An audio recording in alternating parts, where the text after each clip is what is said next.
So the best part of homeschooling to me is the amount of time that you spend together as a family.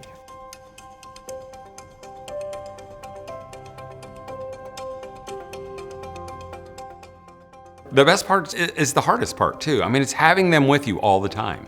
I've calculated that for one kid, if you keep them at home, you get an extra 16,000 hours, a child's lifetime. And that time allows for you to impart your worldview. That time allows for you to broaden your child's perspective on education. That time allows for building of closer relationships between you and your child. The best part of homeschooling is that all of us together get to grow in our relationship with God.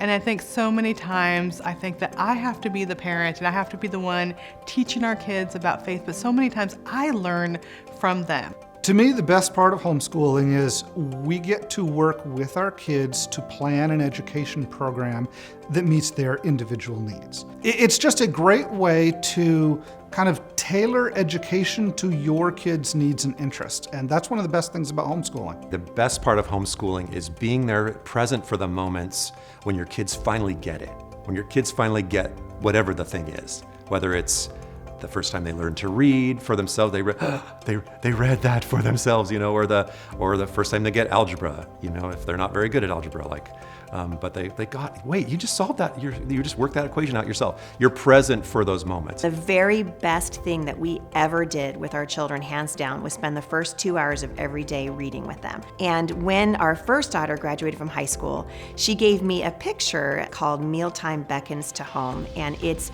of a hillside in Papua New Guinea, and you can see the huts that are all scattered along the hillside, and the smoke coming out of the huts lets the children know that it's time to come home for dinner. And she said, "Mom, if I could go back and homeschool with you, I would do it all over again, just to sit next to you and listen to you read a story." So, see, I'm gonna cry just talking about it. We would read through the Chronicles of Narnia every year. We'd start at the beginning of the year, and then after that, we'd always have a new series of adventure books.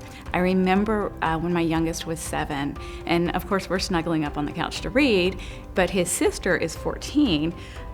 Normally teenagers would be like, "Yeah, whatever, Mom," but she would say, "Mom, can I sit in and listen?" And I just remember that being, wow, that's not typical for 14-year-olds. The sheer amount of time that you get to spend with your child when you're homeschooling is something that can't be replaced. We're all together, and each of us individually and together can grow in our relationship with God has really been amazing. And it's been awesome to be able to do that with my kids. You're present for their first steps, you're present for their first words, but then all through school, now you're present for their first everything.